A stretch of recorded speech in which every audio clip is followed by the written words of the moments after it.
Bismillahirrahmanirrahim. Assalamualaikum warahmatullahi wabarakatuh. Pada 9 April 2022, sebanyak 1,845 dos vaksin telah diberikan kepada kanak-kanak berumur 5 hingga 11 tahun yang membawa kepada jumlah keseluruhan pemberian dos pertama vaksin kepada 5,668 dos, iaitu 13.2% di dalam kumpulan umur tersebut. Menteri Kesihatan memaklumkan perkara itu semasa sidang media situasi terkini jangkitan COVID-19 yang berlangsung petang kemarin di Dewan Al-Afiah Kementerian Kesihatan.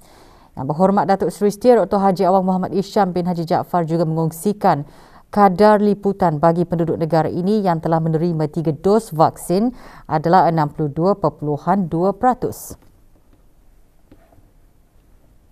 Sebanyak 269 kes baru telah dilaporkan, iaitu 257 kes hasil ujian ART dan 12 kes adalah hasil dari 780 ujian makmal RT-PCR. Oleh itu, jumlah keseluruhan kes yang dilaporkan di negara Brunei Darussalam setakat ini ialah 138,530 kes. Statistik harian COVID-19 yang lain pula, terdapat 2 kes yang dikategorikan dalam kategori 5, yakni mereka yang memerlukan rawatan di unit rawatan intensif ataupun ICU.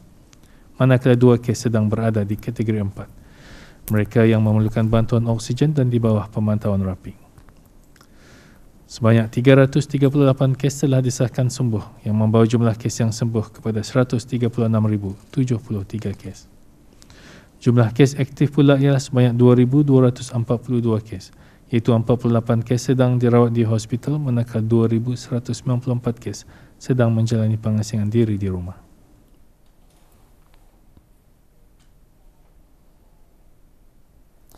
Menteri Kesihatan juga memaklumkan mengenai pemberian dos ketiga bagi kanak-kanak dan remaja berumur 12 hingga 17 tahun. Pemberian dos ketiga bagi kanak-kanak dan remaja berumur 12 hingga 17 tahun akan dimulakan pada hari Sabtu 16 April 2022 di semua pusat-pusat vaksinasi di seluruh negara. Kanak-kanak dan remaja berumur 12 hingga 17 tahun yang telah mendapatkan dos kedua vaksinasi COVID-19 dalam masa sekurang-kurangnya 3 bulan yang lalu boleh menempah slot vaksinasi dos ketiga melalui aplikasi BroHealth yang akan mula dibukakan pada hari Jumaat 15 April 2022 jam 12 tengah hari. Sebagai ugamawan yang dinamis dan progresif, Al-Azharian berperanan bukan sahaja secara aktif bahkan proaktif dalam isu-isu sosial sekarang dan akan datang.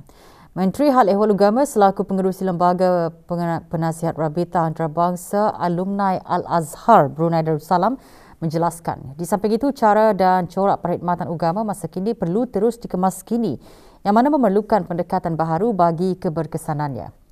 Berucap pada majlis doa kesyukuran sempena Hari Al-Azhar Asy-Syarif sedunia secara maya, Yang Berhormat Pihin Udana Khatib Datuk Paduka Seri Setia Ustaz Haji Awang Badarudin bin Pengarah Datuk Paduka Haji Awang Osman menekankan Al-Azhariun perlu bersedia untuk memanfaatkan kecanggihan teknologi.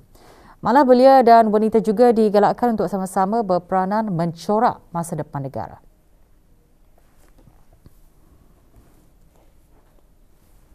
Pengaruh-pengaruh teknologi, perkembangan teknologi, khususnya teknologi info komunikasi, akan kuat pengaruhnya kepada kehidupan pada masa akan datang sehingga membawa kepada kehidupan kita akan menurut norma-norma baharu.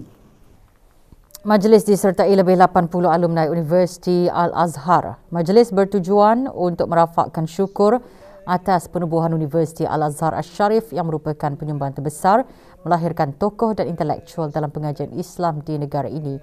Juga hadir Yang Berhormat Pihin Datuk Seri Maharaja Datuk Paduka Seri Setia Dr. Ustaz Haji Awang Abdul Aziz bin Junid, Mufti Kerajaan, dan Yang Berhormat Pihin Jawatan Luar Perkembangan Raja Datuk Seri Utama Dr. Haji Muhammad Zain bin Haji Serudin selaku penaung Rabitah.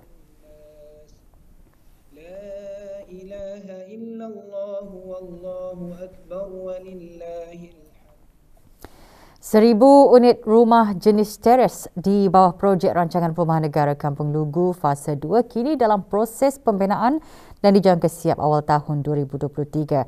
Projek di bawah Rancangan Kemajuan Negara ke-11 yang bernilai lebih 108 juta ringgit itu dibina di atas tapak seluas 165 hektar.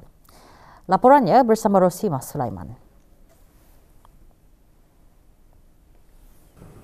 Mempunyai keluasan lantai 102 meter persegi, setiap unit teres ini dilengkapi dengan sebuah bilik tidur utama yang dilengkapi dengan bilik mandi, 3 buah bilik tidur, 2 bilik mandi, ruang tamu dan dapur.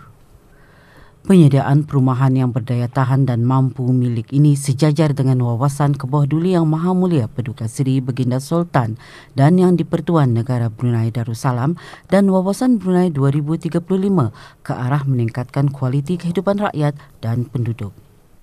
Penularan wabak COVID-19 menyebabkan projek ini mengalami kelambatan. Setakat ini, proses pembinaan perumahan teres ini telah siap hampir 40%.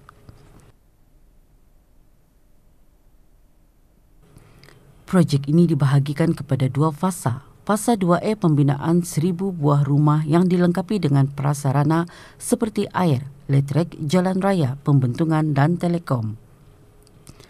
Manakala fasa 2B yang merupakan kesinambungan pembinaan 1,000 buah rumah di fasa 2A iaitu meliputi kerja-kerja tanah di atas keluasan tapak 86 hektar.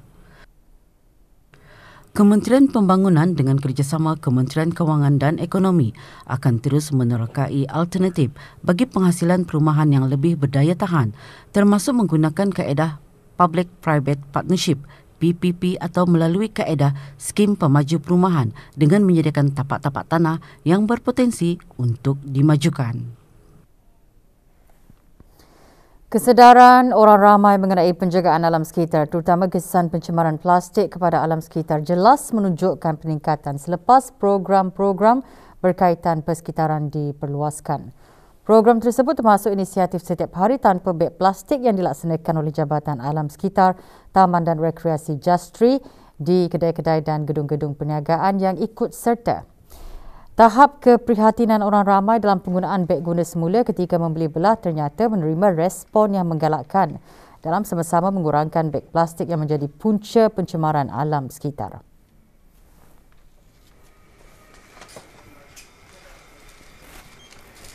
Dapat tanya lihat banyak orang ramai yang membawa beg guna semula menurut Istiak, terutama bila membeli belah di kedai-kedai ataupun ada pop-up event atau festival atau orang ramai itu menjadikan membawa beg guna semula ni sebagai tabiat mereka seharian lah.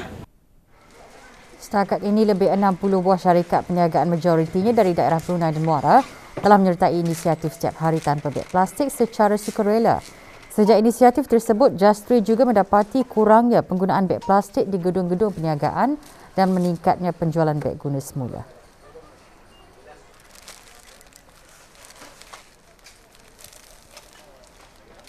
Sebagai kesinambungan kepada kempen melaratkan inisiatif setiap hari tanpa beg plastik ke gerai-gerai makanan pada tahun lalu, Justri dengan kerjasama Zero Waste Brunei meneruskan agihan beg-beg guna semula ke gerai Ramadan pada tahun ini serta menganjurkan kempen Eco Ramadan mendorong penggunaan barang yang boleh diguna semula. Bagi persediaan juadah Hari Raya Aidilfitri yang akan menjelang, Persatuan Pertiwi di daerah Belait kini mengendalikan jualan amal tahunan. Jualan berlangsung di Dewan Pejabat Daerah Seria bermula kemarin sehingga penghujung bulan Ramadan. Pelancarannya disempurnakan oleh Muhammad Yassin bin Haji Ahmad, pemangku pegawai daerah Belait. Jualan amal kali ini disertai 20 orang terdiri ibu tunggal dan ahli-ahli pertiwi. Sementara itu, 10% dari hasil jualan disumbangkan kepada tabung anak-anak yatim dan tabung amal daerah Belait. Jualan dibuka bermula pukul 10 pagi hingga 10 malam. Juga hadir ahli majlis mesyuarat negara.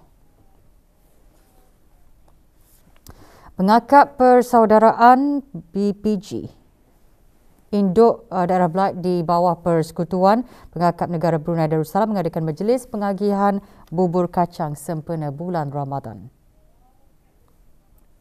Sebanyak 300 kontainer bubur kacang diagihkan kepada ahli-ahli BPG termasuk 4 buah masjid terpilih di daerah Belait serta penduduk kampung kawasan sekitar Mukim Seria. Pengagihan disampaikan oleh Awang Haji Saidin bin Haji Ibrahim, pemangku penghulu Mukim Seria. Aktiviti antara lain bertujuan menanamkan sikap bergotong royong dalam kalangan ahli pengakap.